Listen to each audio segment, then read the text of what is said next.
दोस्तों, स्वागत है आपका और एक नए वीडियो में और एक नए टॉपिक के साथ। अनपढ़ जाहिल मोहम्मद आमिर कर रहा था सीएए का विरोध, फिर वही कर दिया गया बढ़िया इलाज मिस्टर मुन्ना भाई। तो चलिए दोस्तों, वीडियो स्टार्ट करते हैं। आशा करेंगे पसंद आएगा और पसंद आए तो लाइक और शेयर जरूर से कर दीजिएगा। और चैनल पर पहली बार आए, सब्सक्राइब नहीं किया तो सब्सक्राइब जरूर से कर दीजिए। चलिए स्टार्ट करते हैं। क्या नाम है सर आपका? मेरा नाम मोहम्मद आमिर हुसैन। कहाँ से हैं सर आप? सर हम बिहार से हैं। क्या बोलेंगे? जी सीए जो लागू हुआ है इसको हटाया जाए। वैसे सीए का मतलब पता है क्या होता है? जी सीए क्या है सीए? बताइए ने वो सीए के बारे में सुने नहीं है? जी जी जी सुने नहीं है? नहीं हम सुन फुल फॉर्म पता है? फॉर्म ये है कि हम लोग जो जहाँ की नागरिकता है, जहाँ से वहाँ से लोगों को भगाया जा रहा है किसी भी तरह से भगाया जाएगा लोगों को। जी जी किसने बताया? गजब मदरसा छाप टोपा लौटा है। सीए का मतलब नहीं पता है, लेकिन कोठे पर बैठेगा जरूर, क्योंकि लोग बैठ रहे हैं, अम्मा बैठ रहे हैं। बेटा मदरसा छाप, बैठना उठना छोड़ो, कागज ढूंढो, क्योंकि एडमिशन के लिए वही जरूरत पड़ेगी ना, मुझे देश में भी रहने के लिए जरूरत पड़ सकती है। विपक्ष ने जो मोर्चा खोल दिया है, जो बात की जा रही है कि ये दोबारा से जो 2.5-3 करोड़ जो अल्पसंख्यक जो इन 3 देशों से आएंगे, अफगानिस्तान, पाकिस्तान, बांग्लादेश से, कहाँ बसाया जाएगा? उनको बसाने की नहीं, मोदी जी को वोट चाहिए। वो मोदी जी वोट मिलने के लिए ला रहे हैं, वोट आ जाए हमारे को, कोई खस्म मतलब भाड़ में जाए हिंदुस्तान में। उनका वोटर आई कार्ड कैसे बन जाएगा? अभी तो आए भी नहीं वो, अगले 1 महीने बाद तो इलेक्शन है भाऊजी। अरे भैया इनका जवाब बोल रहे कि फिर उसको लाने की जरूरत क्या थी? अभी क्या जरूरत थी? फिर इलेक्शन के बाद ला देता। अच्छा जान, लाया तो 4 साल पहले भी गया था, लेकिन ना तो तुम जैसे लोगों ने ही चालू किया था ना। बिरयानी का लंगर तुमने ही तो लगवाया था शाहीन बाग में। तुम्हारे उसी फ्री की बिरयानी के चक्कर में बेचारी सफूरा बर्गर का डबल चीज वाला बर्गर हो गया था। ये जो अफगानिस्तान से सिख आए थे जब 2021 में तालिबान रूल आया था, आप खुश नहीं है कि जो सिख वहां से प्रताड़ित हो गए थे उनको नागरिकता मिलेगी इससे?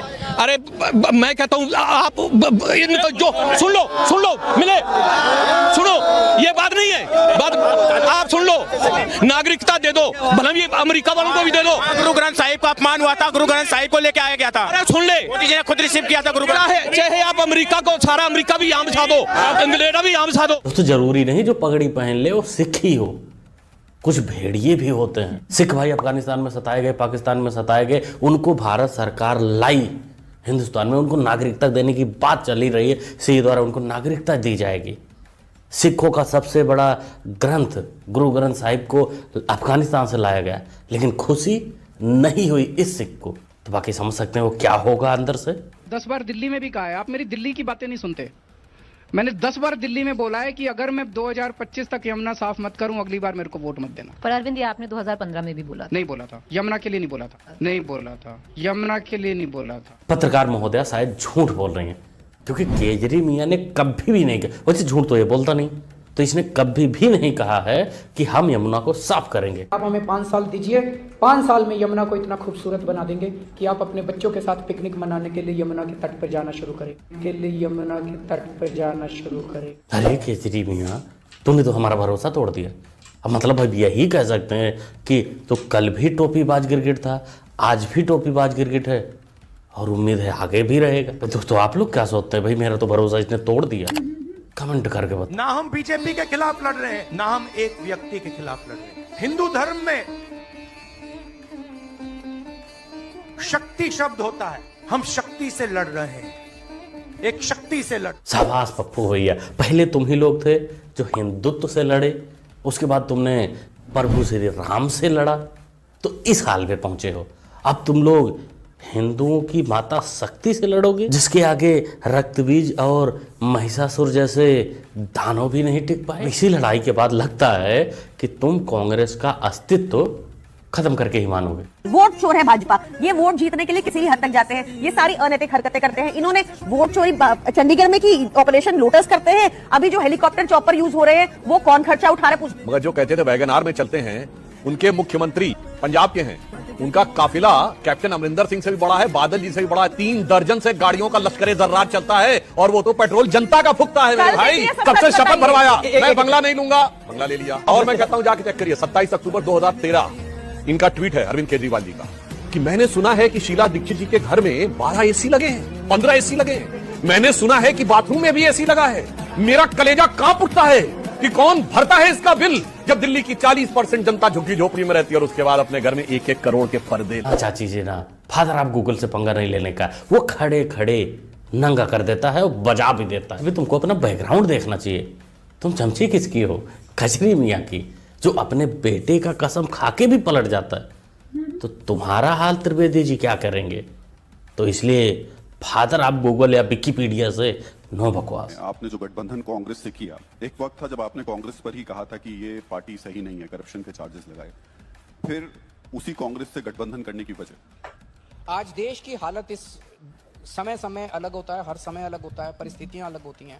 आज देश की हालत इस तरह है कि जिस किस्म की केंद्र सरकार है, उस सरकार ने पूरे देश का बेड़ा गर्क कर दिया है। एक तरफ लोग दुखी हैं और दूसरी तरफ जनतंत्र के ऊपर पूरी तरह से प्रहार हो रहा है। इस वक्त सब लोगों को साथ आके, केवल बात कांग्रेस की नहीं, 140 करोड़ लोगों को साथ आके ये केंद्र से सरकार हटाने की जरूरत है। मियाँ जी वेक अप टू रियलिटी।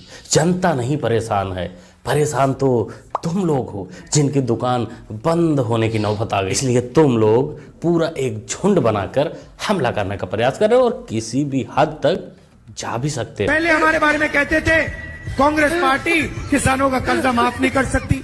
72,000 रुपए कर्जा माफ करके हमने दिखा दिया, 2 मिनट में दिखा दिया, 10 मिनट लगे उसको करने के लिए, 2 मिनट में दिखा दिया, 10 मिनट लगे उसको करने। ये हुई ना बात पप्पू की। हमें लगता है कि पप्पू जी अगले कुछ सालों में किसी देश के प्रधानमंत्री जरूर बनेंगे, क्योंकि किसानों का इतना सारा माफ कर दिया इन्होंने, वो भी सिर्फ 2 मिनट में, और इनको सिर्फ लगे 10 मिनट। 2 मिनट में 10 मिनट। पप्पू कहना क्या चाहते थे हमारे को समझ में नहीं आया। आप लोगों को कुछ समझ में आया तो कमेंट करिएगा। तो दोस्तों, पूरे देश की मांग है कि सीए को वापस लिया जाए। हम किसी हालत में अपने बच्चों की नौकरियां, अपने बच्चों के रोजगार दूसरे देश के लोगों को किसी हालत में नहीं देंगे। और अगर बीजेपी नहीं मानती तो इसको वापस नहीं लेती, तो इस चुनाव के अंदर बीजेपी के खिलाफ वोट करके आप अपना गुस्सा जाहिर। अच्छा जहान, तुम नहीं बोलो, तुम अपील भी मत करो, लेकिन जो हिंदुओं का विरोध करते हैं, जो हिंदू प्रताड़ित हैं, जिनको परेशानी है, उनका जो विरोध करते हैं, जो सीए का विरोध करते हैं, वो तो बीजेपी को वोट वैसे भी नहीं दे। आपकी सबसे खुशी की बात है कि मोटा भाई ने बोल दिया कि सीए वापस नहीं होगा किसी भी कीमत पर। तो क्या अगर इंटरनेशनल प्रेस में आने लगे और अगर यहाँ पर सड़कों पर लोग उतर आए तो क्या ये भी वापस ले लिया जाएगा? देखिए, सीए का कानून कभी वापस नहीं जाएगा और भारत की नागरिकता सुनिश्चित करना ये भारत का विषय है, भारत की संप्रभुता का निर्णय है। इसके साथ हम कोई कॉम्प्रोमाइज नहीं कर सकते। आपने रोहिंग्यों की बात की, ये तो आप ही के टाइम में आए थे, ये तो 2014 के बाद आए हैं सारे रोहिंग्ये। वो रोहिंग्या है और ये तो इंटरनेशनल लॉ है कि सरकार ऐसे लोगों को जो शरणार्थी हैं, वो शरणार्थी हैं, शरणार्थियों को बसाने की जिम्मेदारी केंद्र सरकार की है। तो केंद्र सरकार अपने जो केंद्र सरकार क्या सहूलत दे रही है उनको? पानी उनको नहीं दे रही, बिजली उनको नहीं दे रही, रहने की जगह नहीं दे रही। रहने की जगह देने की जिम्मेदारी केंद्र सरकार की है। 2008 से वो रह रहे हैं, केंद्र सरकार की है। 2008 से वो रह रहे हैं। यहाँ तो केजरी के चिंटू ने ही एक्सपोज कर दिया। और हाँ मियाँ जी, रोहिंग्यों के बसाने की जिम्मेदारी भारत सरकार की नहीं है, उनको भगाने की जिम्मेदारी भारत सरकार की है, जिनको तुम 10-10 हजार रुपए देते फिरते हो। कल को अगर मनीष सिसोदिया चोरी करेंगे तो मनीष सिसोदिया केजरीवाल का कुछ नहीं लगता, उसको जेल जाना पड़ेगा। कल को अगर कोई हमारा मंत्री चोरी करेगा, ये मेरे कोई सगे नहीं लगता, इनको जेल जाना पड़ेगा। कल को कोई हमारा विधायक चोरी करेगा, कोई हमारा सगा नहीं लगता, उनको जेल जाना पड़ेगा। और मनीष, कल को अगर मैं चोरी करूंगा तो मैं भी तुम्हारा सगा नहीं लगता, मेरे को भी जेल जाना पड़ेगा। वैसे भी और सारे पद भी हैं इनके, जिनको आपने सुन रखे होंगे।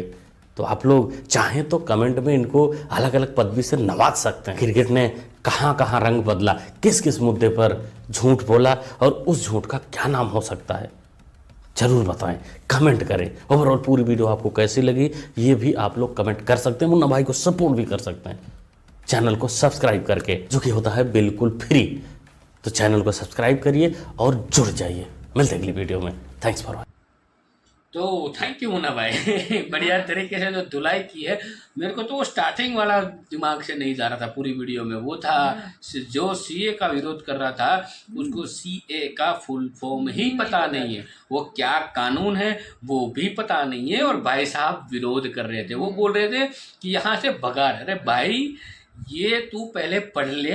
हालांकि उसमें कोई दो राय नहीं है। 100% हम बोल सकते हैं ज़्यादा से ज़्यादा उसकी मैक्सिमम एजुकेशन वो है मदरसे की, उससे और कोई एजुकेशन उसकी नहीं होगी। ये वही बंदा था जो दूसरों की सुनी हुई बातें दोहरा रहा था, ठीक है। वो भी वही लोग होंगे इसी के ही तरह जिन्होंने किसी और की बातें सुनी होगी, ठीक है। तो ये जो सीए का जो विरोध कर रहे हैं, ये लोग ये भी बोल रहे हैं कि ये इलेक्शन के टाइम पे क्यों लाया गया। तो भाई ये आप कहाँ गए थे 4 साल पहले? ये यूट्यूब में वीडियो पड़ी है लोकसभा की, देख लीजिएगा। हमारी जो लोकसभा की यूट्यूब चैनल है उसमें वीडियो पड़ी है। अमित शाह साहब ही बोल रहे हैं, मोदी साहब ने भी कई बार जिक्र किया था, उसका बिल 4 साल पहले लाया गया था। लेकिन यही लोग जो थे जो विरोध कर रहे थे, जिसकी वजह से कुछ समय तक उसको मुलतवी रखा गया था, मतलब स्टॉप रखा गया था और थोड़ा बहुत उसके ऊपर संशोधन किया गया, फिर उसको ये बिल पास हो गया है। अब खुद अमित शाह साहब ने बोल दिया है भाई ये कभी हटने वाला नहीं है। तो ये मोटा भाई ने बोल दिया है, अब खत्म। मोटा भाई ने बोल दिया मतलब खत्म। बाकी दोस्तों मुन्ना भाई की वीडियो हमें भी बहुत पसंद आती है, हम उसके रेगुलर व्यूअर भी है। आप भी उसके व्यूअर बन जाए, उसको भी सपोर्ट कर दीजिएगा और हमारी चैनल को भी साथ में सपोर्ट कर दीजिए। फिलहाल आपसे विदाई ले रहे, मिलते हो एक नए वीडियो में आपके साथ। टिल देन जय हिंद, जय भारत।